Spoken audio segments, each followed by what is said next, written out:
Hey guys, so today's topic is going to be attics. Attics is one of the components of a house that not a lot of people either go up or even know where their attic is located.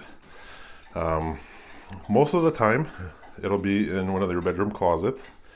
Obviously, it'll be on the top floor, but depending on the layout, if you have cathedral ceiling, it could be in the garage or it could be outside through a gable vent.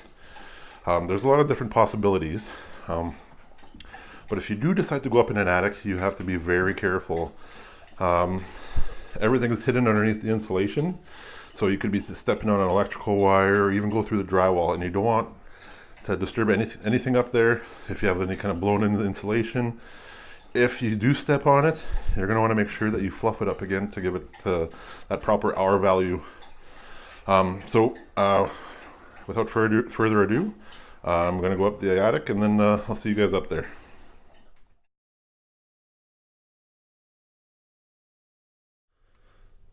So yesterday, we had a torrential downpour, so everything in the attic should be dry. This would be kind of the perfect time to take a look in the attic to see if there's any kind of moisture in the attic. So let's take a look. So this is my attic. Here we have our gable vent, and there's another one on the other end, but we can't really see it from here. Here's my main stack for my house.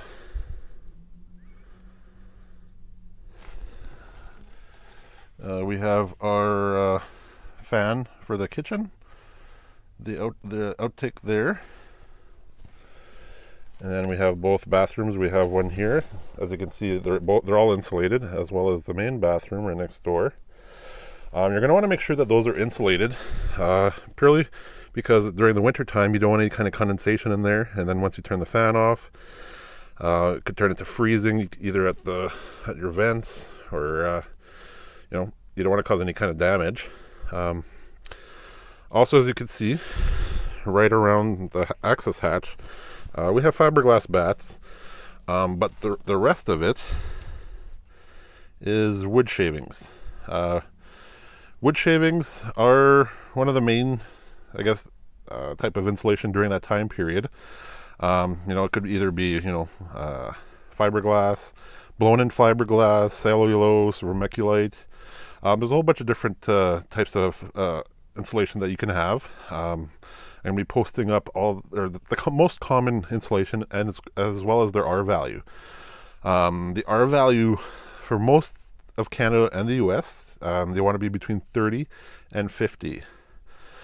So how you determine that is you would put a measuring tape inside the insulation, and then you would go till you hit drywall, or till you hit the bottom, and then you would see how many inches you have of insulation. And then once you get that measurement, I'll post the R values for certain types of insulation coming up, and then all you have to do is multiply your measurement that you took, and then multiply it with the R value of 1 inch of that insulation. So here we have fiberglass batt, and whatever you get, you multiply by 3.2. Here we have our loose fill fiberglass. Here we have our cellulose. And here we have our vermiculite.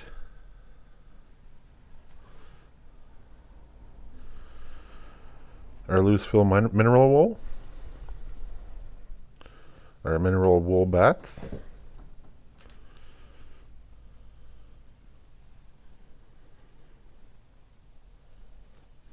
And our fiberglass board.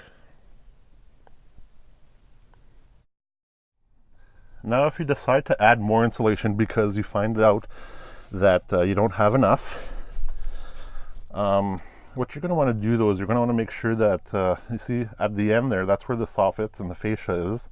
You don't want to cover that up with insulation.